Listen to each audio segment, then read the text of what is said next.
Hey everybody, this is Sarah from Simply Sarah Stampin', and I said that I was going to create another card for you using one stamp set and creating mountains using watercolor. This is the card that I created, and I created it for a friend who lost her husband unexpectedly. I just really like the card because it's kind of a sepia toned look, and I thought I'd share how I made it. Let's see if I can do it or not. Sometimes with watercolor for me it's a hit and miss, so I'm going to try to recreate it for you, and let's see what I come up with. I'm going to be using Dark Rose True Color Fusion for the trees, and the stamp set that I'm using is Stay Wild. And you'll see that I only used just a part of it. You can see where the ink is stained on there yet because I haven't cleaned it. And I'm going to be using the dark rose and gold colored silk to create the color that I'm looking for. So over here I have some watercolor paper and I have it masked off. I use masking tape. You can use painter's tape also. I am using hot pressed 140 pound watercolor paper. I believe it's 140 pound. This is just a really smooth paper, and it seems to dry quicker than other watercolor paper, the cold press at least. That's what I want it to do. I want it to dry pretty quickly. So with that being said, I am going to go ahead and start mixing the color up here a little bit. Now I'm going to add some ink to my stamp, and as you can see on here, I'm only using a part of the stamp. I just want a small little bit because my paper is pretty small. This is 2 3/4 inches by 4 3/4 inches. And I have this on because a lot of times I don't use the deer, so I just mask them off. So I will get this inked up. My chair is really squeaky today. I don't know why. It's kind of driving me crazy.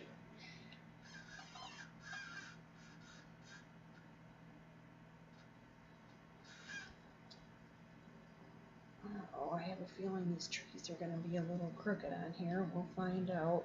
Oh, no, not too bad at all. So what I'm going to do is add some water. Might want a little bit more gold to this. So let me grab that.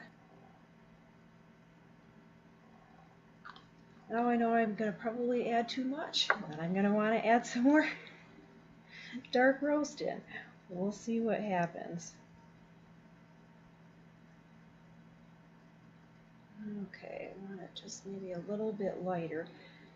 Keep in mind that everything that you watercolor dries a lot lighter than what you think it's going to dry.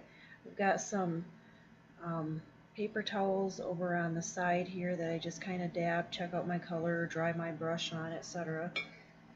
So we'll go ahead and start the first set of mountains here, and I just kind of go along. Nothing in particular, just wherever my brush leads at the time. I take that color all the way down to the bottom of the trees.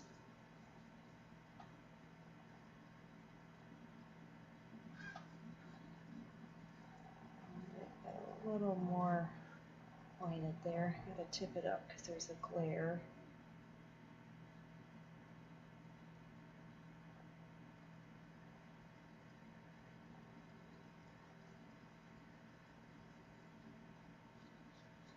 Alright, I do not like the look of this one, so we're going to try that again.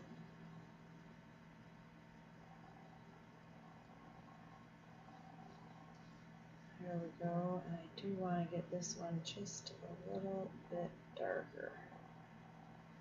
There. So we will let that dry. and then I will start with the next set of mountains. Okay, I think that this is dry enough, and now it's time to start with the next set, which we want it to be a little bit darker. I think I am definitely going to add some more gold to this and some water. I want it darker, but not super, super dark. Alright, let's see how that looks.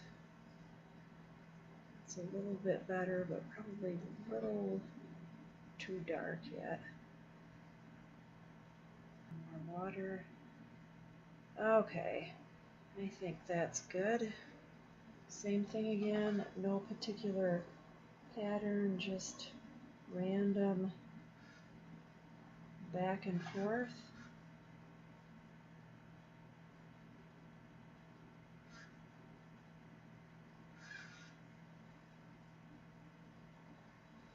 There we go. Bring the color down again.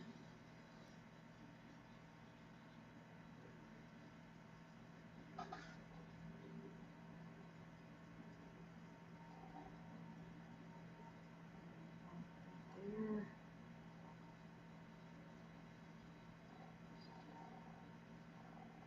And let it dry again. Okay, I think it's dry enough that we can go ahead and add the last color in here. I'm definitely going to be adding more gold to this.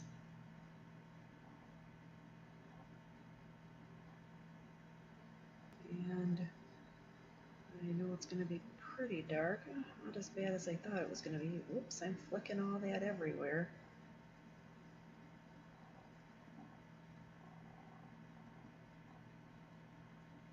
Maybe add just a little bit. I'm afraid it's going to cover the trees. All right.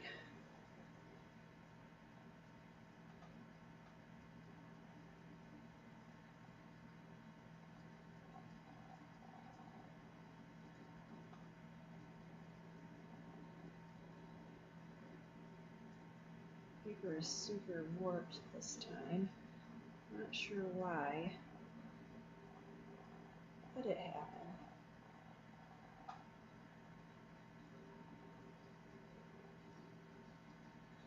Fill that all in.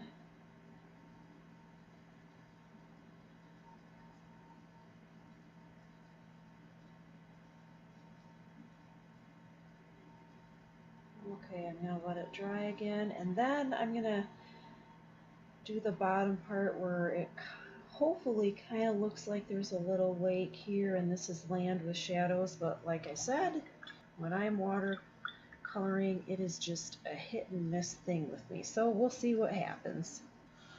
Alright, I think that that is dry enough for now, and I'm going to go ahead and try to do something with the lake and the land and the shadows and whatnot. I add a little bit of water to this to really lighten it up. And not as light as I wanted it to be. So that's when you grab a paper towel and just dab it a little bit.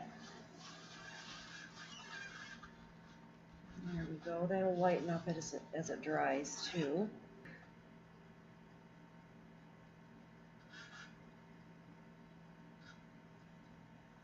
Just coming in here and adding a little color before I add shadows in.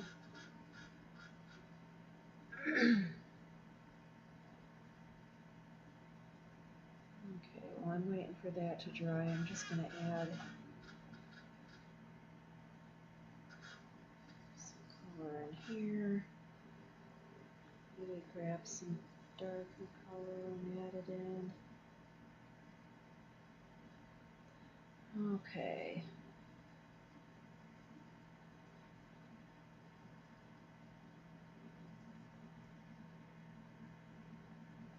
Let's do a little bit of dabbing here and there.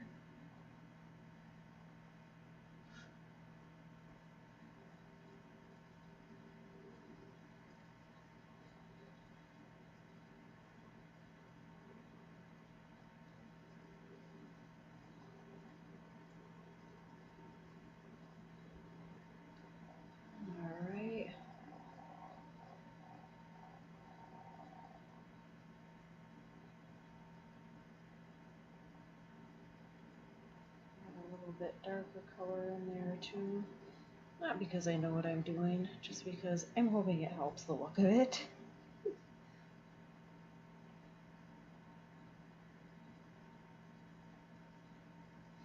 Alright,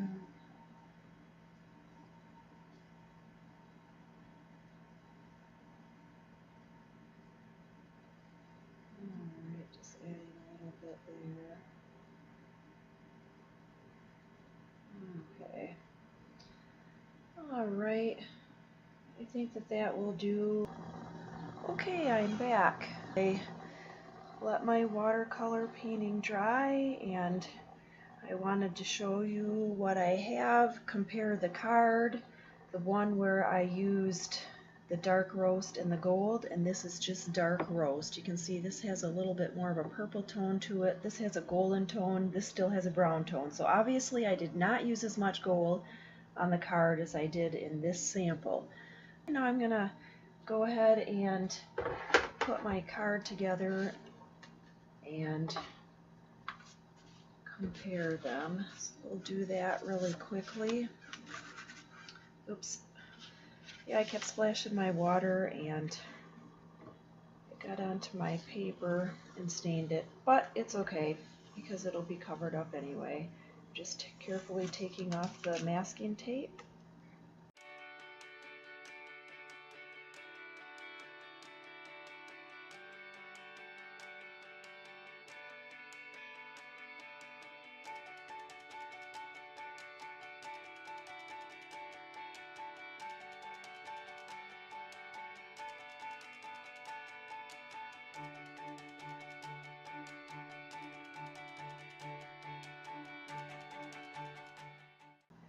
And I am not going to stamp a sentiment on it yet. We'll hold on and see what I'm actually going to use the card for this time around, but here we go. A pretty close sample of what I did in my previous card. Thanks for stopping by. I hope you enjoyed watching, and I will see you again soon.